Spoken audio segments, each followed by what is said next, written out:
Hi friends, welcome back to my channel with me Vijayalakshmi Janathanan. நம்ம அன்றாட வேலைகளை ஈஸியா செய்யறதுக்கான ஒரு ஐடியா சொல்லவா? அதுவும் இந்த எண்ணெய் பாட்டில்ல வாஷ் பண்றதா இருக்கு சொல்லவே முடியாது இல்லையா? அதோட எண்ணெய் பிஸ்க்கு ஈஸியா போறதுக்கான ஐடியா எப்படின்னு நான் இந்த வீடியோல ஷேர் பண்ண போறேன். ஸோ வீடியோவை மறக்காம ஸ்கிப் பண்ணாம கடைசி வரைக்கும் பாருங்க. 2 மெத்தட்ல நான் சொல்லி தர போறேன். இந்த பாட்டில் பாருங்க எண்ணெயோட இருக்கு. ஸோ இந்த எண்ணெயோட எப்படி ப்ரஷ்ஷே உள்ள போடாம வாஷ் பண்றதுன்னு பார்க்கலாம். இப்போ இந்த 2 பாட்டிலையும் எடுத்துட்டு அந்த மேலே இருக்க கார்க்கு இல்லையா அதை ரிமூவ் பண்ணிக்க போகிறேன். ரிமூவ் பண்ணிவிட்டு ஒரு பாட்டிலில் பார்த்தீங்கன்னா ஒரு மெத்தடும், 2வது பாட்டிலில் 2வது மெத்தடும் சொல்ல போகிறேன். ஃபஸ்ட்டு பாட்டிலில் பார்த்தீங்கன்னா அரிசி இருக்கு இல்லையா, நார்மலாக எந்த அரிசி வேணாலும் யூஸ் பண்ணலாங்க. அந்த அரிசியை 2 டேபிள் ஸ்பூன் இந்த மாதிரி பாட்டிலுக்குள்ளே போட்டுடலாம்.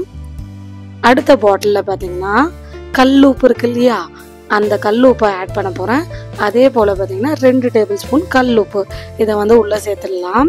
நீங்கள் ஃபனல் இருந்தால் ஃபனல் யூஸ் பண்ணியும் சேர்க்கலாம், இல்லைன்னா நான் இந்த மாதிரி கை வச்சுருக்கேன் பாருங்கள், அந்த மாதிரி கை வச்சு கூட சேர்க்கலாம். இப்போ இதை சேர்த்துட்டோம். இதில் நார்மலாக வீட்டில் யூஸ் பண்ணக்கூடிய வினிகர் இது ஒரு 1/2 டம்ளர் அளவுக்கு உள்ளே சேர்த்துக்கலாம், இல்லை 1/4 டம்ளர் வேணாலும் சேர்த்துக்கலாம், உங்கள் விஷயம் தான். இப்போ நான் சேர்த்துட்டு இந்த மாதிரி ஒரு வேஸ்ட் பேப்பரை நல்லா சுருட்டி கார்க்கு மாதிரி ரெடி பண்ணிட்டு அந்த ஹோல்ஸில் இன்சர்ட் பண்ணிடலாம்.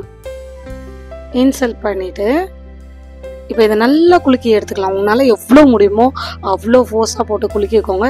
இல்லைன்னா யார் மேலேயாவது கோவம் இருந்துச்சுன்னா அந்த கோவத்தை காமிங்க. பாட்டில் எப்படி பளிச்சுன்னு ஆகுதுன்னு மட்டும் பார்க்கலாம். இப்போ நல்லா வாஷ் பண்ணலாம். இதை குலுக்கியாச்சு. இது குளுக்கும் போதே பார்த்தீங்கன்னா அந்த எண்ணெய் பிசுக்கெல்லாம் முக்கால்வாசி போயிடும். இப்போ இந்த குளுக்கின தண்ணியை இந்த மாதிரி ஜிங்கில் ஊற்றிடலாம்.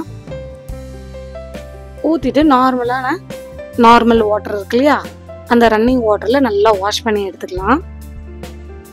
ஒரு 2 வாட்டி வாஷ் பண்ணால் போதும், ரொம்பலாம் அலசணும்னு அவசியம் இல்லை. வாஷ் பண்ணிவிட்டு அதே போல் 2வது பாட்டிலையும் அந்த கார்க்கை வெளியே எடுத்துகிட்டு இந்த மாதிரி வாஷ் பண்ணிக்க போகிறேன். வாஷ் பண்ணிவிட்டு வெளியே இருக்க எண்ணெய் பிஸ்கெல்லாம் போகிறதுக்காக நம்ம டிஷ் வாஷ் லிக்விட் இருக்கு இல்லையா, வீட்டில் என்ன யூஸ் பண்ணுறோமோ அதையே யூஸ் பண்ணிக்கலாம். அதை மேலே ஒரு 2 ட்ராப் அளவுக்கு இந்த மாதிரி விட்டுட்டு ஸ்க்ரப் இருக்கு இல்லையா, நார்மலான இந்த மாதிரி ஸ்க்ரப் யூஸ் பண்ணுங்க. அப்போ தான் பாட்டிலில் ஸ்க்ராச்சஸ் விழாது. நம்ம இந்த எண்ணெய் பிஸ்கு போகணுன்றதுக்காக ஸ்டீல் ஸ்க்ரப்லாம் சிலர் யூஸ் பண்ணுவாங்க. அந்த மாதிரி யூஸ் பண்ணிங்கன்னா பாட்டில் சீக்கிரம் ஸ்க்ராச்சஸ் விழுந்துடும், ப்ளஸ் பார்த்திங்கன்னா பளிச்சுன்னு இருக்காது. அதுக்காக இந்த மாதிரி யூஸ் பண்ணிக்கோங்க. இதை நல்லா ஸ்க்ரப் பண்ணி நார்மலான வாட்டரில் வாஷ் பண்ணியாச்சு. இப்போது இந்த பாட்டிலில் நான் ஒரு 2 ட்ராப் அளவுக்கு டிஷ் வாஷ் லிக்விட் ஆட் பண்ண போகிறேன்.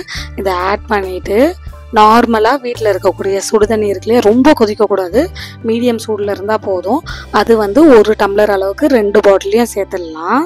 இதை சேர்த்துட்டு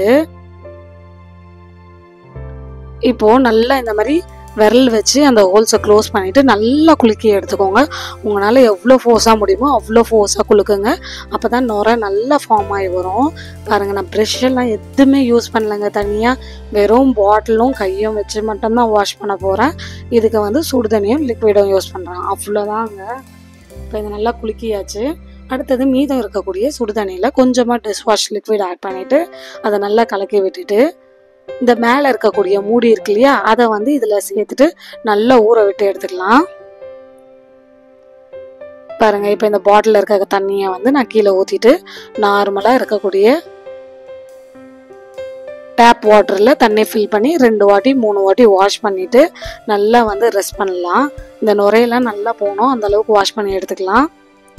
இப்போ அந்த மூடியும் பார்த்திங்கன்னா எண்ணெய் பிஸ்கோடு தான் இருக்கும். அதனால் அதையும் கொஞ்சம் ஸ்க்ரப் போட்டு இந்த மாதிரி வாஷ் பண்ணுங்கள். அப்போ தான் எண்ணெய் பிஸ்கெலாம் இல்லாமல் நல்லா பளிச்சுன்னு இருக்கும். பாருங்கள், இப்போ நான் வாஷ் பண்ணிவிட்டு காமிக்கிறேன். இது எந்த அளவுக்கு பளிச்சுன்னு ஆகுதுன்னு பார்க்கலாம். பாருங்கள், எவ்வளோ சூப்பராக புதுசு மாதிரியே இருக்கு இல்லையா. இப்போது இந்த பாட்டிலை நல்லா வாஷ் பண்ணியாச்சு.